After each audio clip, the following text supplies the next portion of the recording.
Nearly 7 million years ago, a moment changed everything, and it didn't start with fire or tools. It began when a creature, not quite ape and not yet human, stood up. That simple act, rising on 2 feet, set in motion a story no one alive remembers but every single one of us carries in our bones. It's not just the story of Homo sapiens. It's the story of those who came before, and those who didn't make it. Imagine living in a world where you weren't the only human. Across forests and savannas, deserts and caves, our planet once swarmed with a kaleidoscope of human species. Some like us, others utterly alien. They thought, they built, they dreamed, and then they vanished. But traces remain. Bones in the ground, tools in the dust, and whispers buried in our DNA. We were just one of many. So how did we win this strange race for survival? Why are we still here, telling the story, while our cousins, some stronger, some smarter, are gone? To answer that, scientists today act as time-traveling detectives.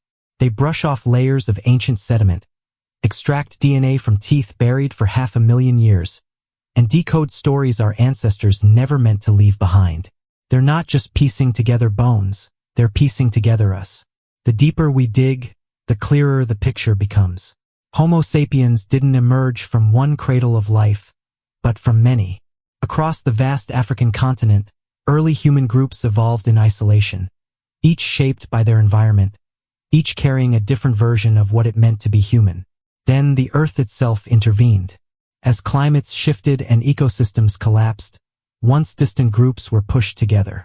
They mingled, shared not just survival tactics, but bloodlines, languages, and revolutionary ideas. This wasn't a neat, single moment of origin. It was a chaotic convergence, one that sculpted the blueprint of who we are today.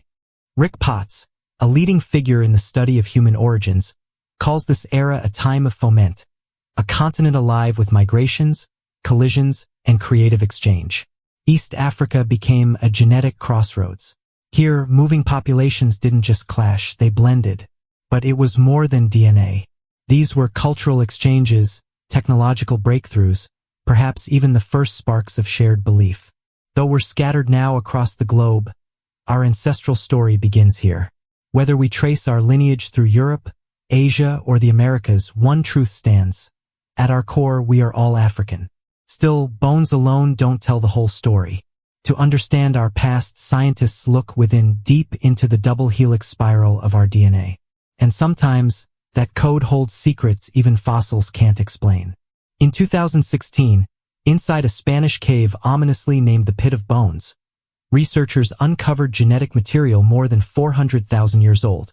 The oldest known Neanderthal DNA, ghosts from our ancient family tree. With tools like the molecular clock, researchers aren't just guessing when species diverged, they're mapping evolution's rhythm. Those Neanderthal genes pointed to a shared ancestor that lived hundreds of thousands of years ago, long before any known Homo sapiens fossil. It was a revelation. The human story stretches deeper into time than we once believed. That ancient DNA also revealed another shadowy branch of our family, the Denisovans. We know them more by what's inside us than what they left behind. Their bones are rare, their faces unknown. Yet, in the DNA of modern humans, especially among Asians and indigenous Australians, Denisovan traces linger. All signs point to a pivotal ancestor, Homo heidelbergensis. This ancient species, roaming Earth as far back as 700,000 years ago, might be the critical hinge in our evolutionary door. From their African descendants came Homo sapiens. From their European branches, the others. Yet certainty slips through our fingers. Evolution isn't a straight line. It's a tangled web of migrations, dead ends, and second chances. But if DNA is the language of our past, Africa remains the archive. And that archive is incomplete. Unlike Europe's cool caves, Africa's warm, humid climate is cruel to ancient genetic material. We desperately need DNA from the critical window between 800,000 and 300,000 years ago. Without it, vast chapters of our story remain locked away. Even so, bones still speak. Fossils offer clues no genome can. But interpreting them is like reading a book that's missing pages. Some remains show signs of modernity, others lean toward ancient, ape-like features. And some are simply in between, because traits didn't emerge in sync. Across Africa, human populations weren't identical. They were diverse, adaptable, and distinct. In the Moroccan site of Jebel Irhoud, a game-changing discovery was made: the partial remains of 5 ancient individuals. Their faces were strikingly modern, but their brain cases hinted at an earlier form. Dated at over 300,000 years old, they weren't just fossils, they were time travelers, proof that Homo sapiens were already spread far across Africa.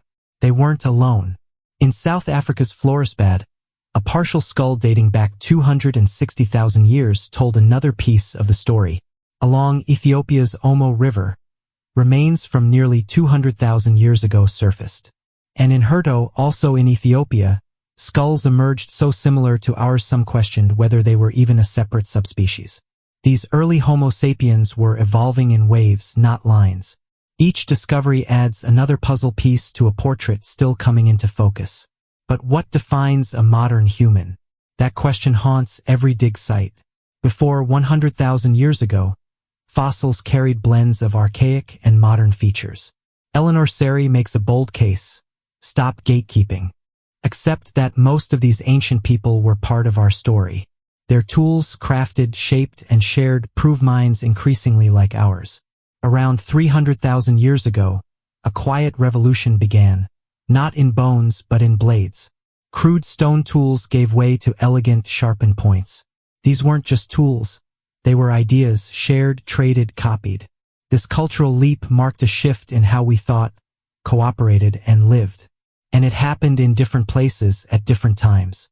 Some groups may not have been our direct ancestors, but their ideas shaped us all.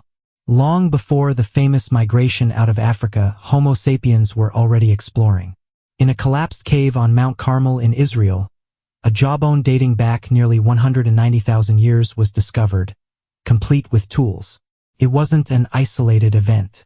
Other nearby finds suggest a sustained human presence. One site even shows what might be the earliest known burial, an act of care, ritual, or perhaps belief. In China, too, the story deepens. A jawbone from 100,000 years ago bears modern traits. A collection of ancient teeth found in another cave look eerily familiar. These discoveries challenge timelines. Homo sapiens were thriving far from Africa long before we believed. And then, the Epidoma skull in southern Greece, dated to 210,000 years, ignited fierce debate. If real, it would be the oldest Homo sapiens fossil outside Africa. But these early waves didn't last. Despite their bold ventures, they left no genetic mark on today's people. According to geneticist Joshua Akey, their lineages vanished. The sparks of their migrations flared and faded. So who did we come from? A migration between 50,000 and 60,000 years ago reshaped everything. A shift in climate opened new paths, and this time the humans who left Africa thrived. From this one wave came the ancestors of every non-African alive today, from Siberia to South America, from indigenous Australians to northern Europeans. This wasn't just migration, it was expansion on a planetary scale, driven by adaptability.